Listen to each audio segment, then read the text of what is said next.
our restoration channel. I've got a beauty today. Moo! It's in for a neck reset. Oh yeah, I've got 12/64ths string action at the 12th fret, and I want to get it down to 6/64ths. So we want half this distance that we have now. We want about half that when we're done. And when we're done, we want to correct the string alignment. As you can see, there's too much space on the treble side, and the strings are kind of hanging off the edge on the bass side. So we want to make that correction. There's a big boo-boo back there.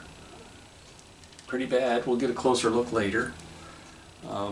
It came in, it didn't have strings, it didn't have bridge pins, the tuners were off, no nut. I threw all this stuff on here to get some measurements. And so far, from this vantage point, I can see that the bridge is in the wrong place. The center line lines up with the G string. And then when I pan up, you can see there's far more space on this side in the sound hole than there is on this side. And it's hanging over the edge. So I do believe we're going to move this bridge over and then slightly back on the bass side. Yes. Heat lamp bulb.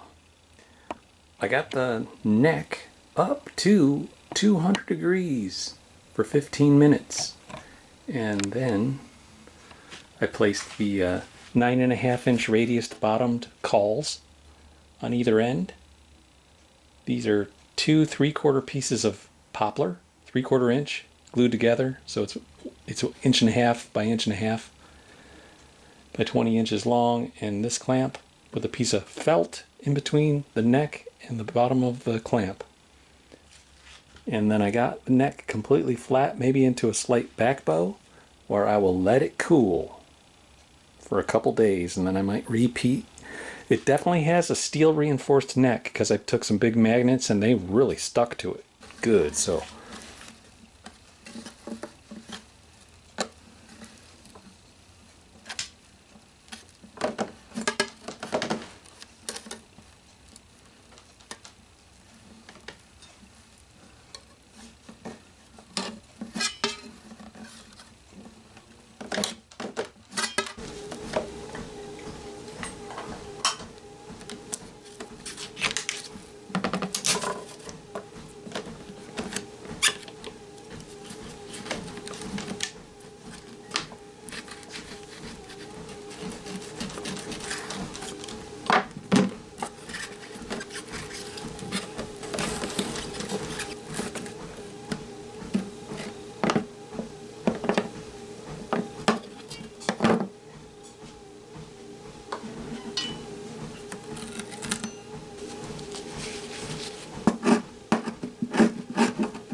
Next, I'm preparing to fill this crack, and I'm going to zoom in so you can see, but it runs all the way right up to the sound hole, but it stops before the rosette. It goes across the bridge. It kind of closes up in this area right next to the bridge, and then it kind of splits in this area near the cow. So I'm going to start cleaning it out, but it's a little bigger than I originally thought.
Here's the little slurry I made of shellac and vintage amber, brown, opaque, and a little light brown, I guess it white and brown pigment, and amber stain. So I painted it in, just dotted it in with this brush, and now I can put a little clear finish on top of her. I noticed the back of the bridge plate and this brace was unglued from the crack. So I got in there with a 3/1000 of an inch feeler gauge and a little bit of fish glue from this side on the brace, and this way on the bridge plate. I was actually able to see it come through the bridge pinholes, and I was shoving the glue all over the place, and then clamped it down. Before I fill in all these bridge pinholes, I want to make sure that that crack gets a little treatment. There's a look at the bridge re-glue. I like to use those nylon pins to hold it in place. Just 3 clamps. That'll do it. What I like to do before I drill the bridge pinholes again, after gluing the bridge back on, is I put the Stumac scissor jack down inside the body with a piece of wood, pressing firmly up against the undrilled pinholes. That way, when I drill through it, I don't blow out the bridge plate, but also I don't like holding it in there by hand. It just makes me too nervous that I'm gonna put a really sharp brad point bit through my finger and never be able to play guitar again. So,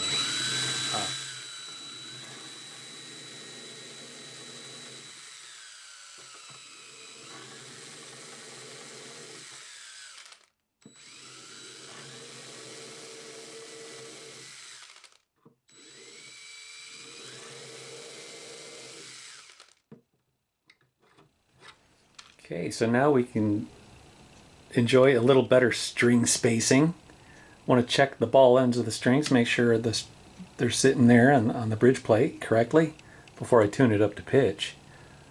But I put the old broken saddle back in there just for testers, and I've got a old Gibson nut on there for testers. The spacing's close enough for to double check, because I think the belly went down a little bit, but we're still gonna have to do a neck reset. I just want to make sure I don't overset it, which is something that happens quite often. Hey, look what happened here. This is why it's really important to put the strings back on and keep checking it along the way as I make progress. When I first started out 2 weeks ago, I was at 12/64 at the 12th fret. That's my string height action. And now I'm at 10/64. That came down a 32nd of an inch. So this bridge relocation was a success. And I didn't show it to you, but I ran the one treatment of the TJ Thompson belly reducer for Martin guitars. I put it on that guitar and clamped it down overnight, and that's probably what did it. It kind of flattened out that belly, and you know, the braces were unglued too, so gluing the braces and re-gluing the bridge brought it down. But so my measurement here is going to change on how much I'm going to reset the neck. I'm not going to have to take as much off as I thought originally. Alright guys, I would highly recommend, if you're starting doing neck resets for your first time, start on a harmony, because it's pretty predictable. You come a 1/2 inch from the edge and then tilt it ever so slightly this way and this way. And then you'll know it because you'll pop through and you'll take a guitar string and it'll just fall right in. And you can hear that hollow pocket inside. That's just a regular old guitar string there. So now we can get some heat on her. I kind of like this knife. I like to warm it up under that light. And then I come in right next to the dovetail like this.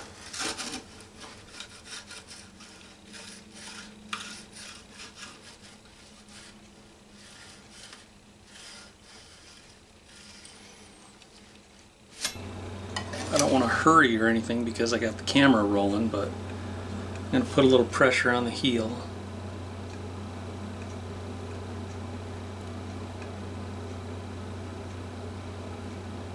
Don't want to wrench on it or anything, but the heel looks a little delicate. But yeah, here it comes. Good deal.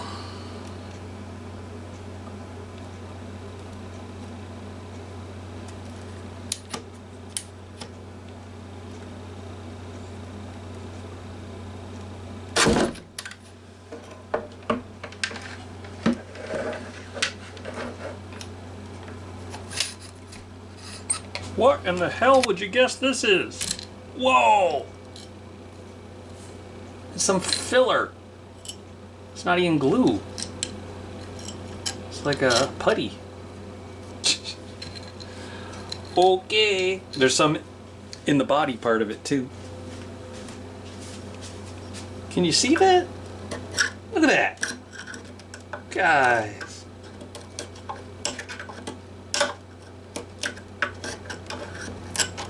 That's crazy. It's not even glue. It's just a bunch of Crispies.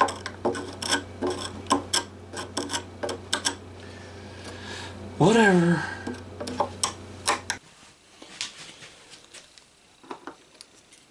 I got me a little Stu-Mec fish glue and a Stu-Mec glue brush that I've trimmed to a kind of a point. I like to trim it to a point, you know. Oh, forgot one thing. With Brazilian rosewood, it's a real oily wood. You want to wipe it with acetone first. All right, we got a little bit of acetone. Give that a quick wipe.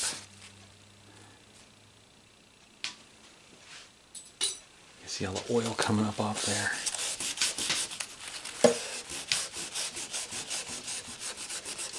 Be careful around the binding. Don't want to get it on the binding. Alright, well that's drying up. We're going to glue up the soundboard.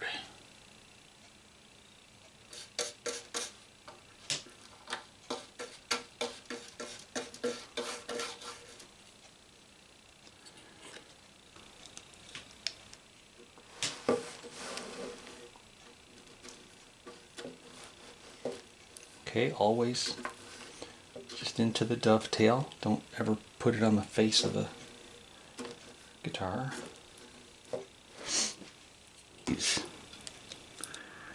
A little bit of squeeze out would be nice. Let's put her together.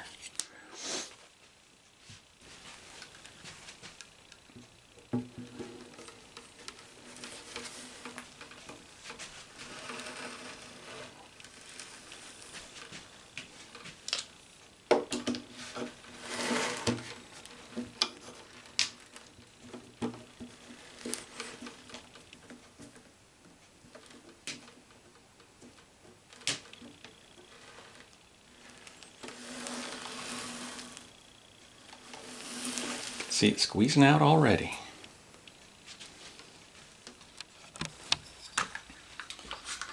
Here's that same piece of wood I used under the bridge plate. I also like to use it.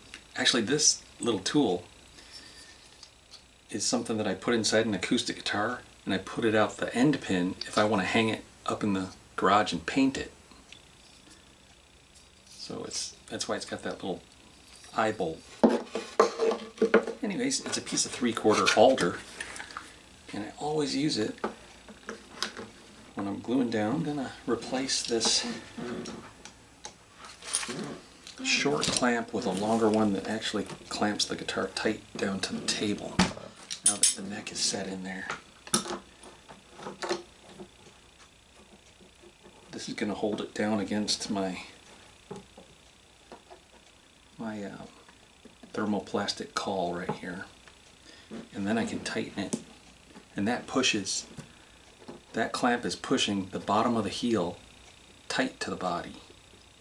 So clamp here, I got a clamp here, the clamp is underneath. It's a long 36-inch bar clamp. 2 quick grips And now I gotta clean out this glue squeeze.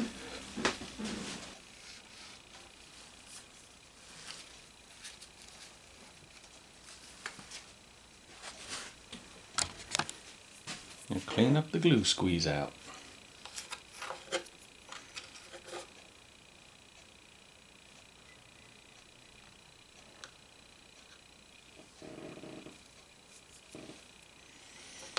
Fish glue squeeze out.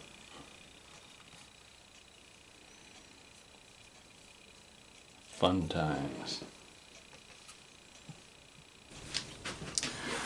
Inlaid them pearl dots. Worked on a little crack right here too. Filled that in with some mahogany and rosewood blend.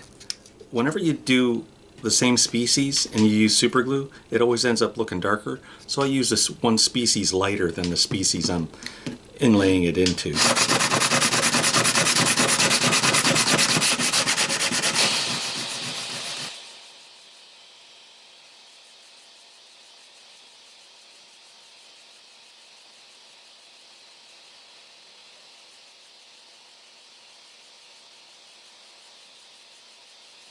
So 120 or 150. Yeah, 150 grit.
Here.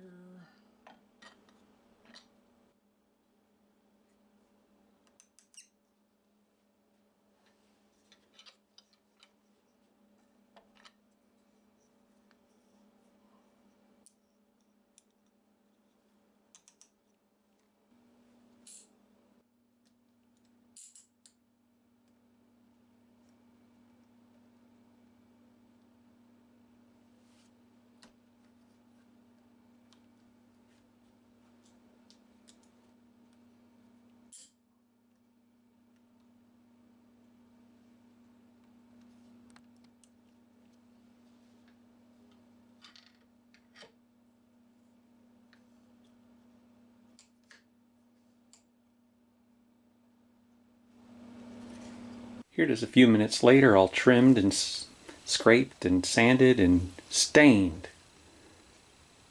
After the stain dries up, I guess I'll put on a few coats of shellac, probably rub it with some steel wool, and put the guitar together. A little bit of walnut oil.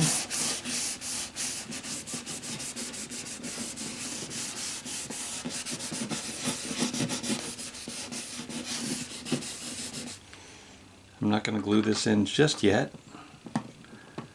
I'm going to string it up and play it for y'all. But we've ordered some new Waverly tuners for it. Seems like a little bit of overkill, but that's what he wants. These tuners are working great. I'm going to string it up and play it. But it still doesn't have the 14th fret back in it. But I want to get this video out. Alright, we got the headstock painted black and new nut. I don't have that fret in yet, but we got the bridge in the right place with pearl dots and a through saddle of bone, and we got that old thing in the back looking a lot better. So let's see. I was born one morning, the rain coming down, when I heard my mammy say to my pappy, let's call him Scotty D. Scotty boy, walk on down the road. There ain't no one in this whole world gonna help you carry your load, Scotty boy. Thanks for tuning in and sticking around to the end. Please subscribe and like and comment if you like, and we'll catch you later.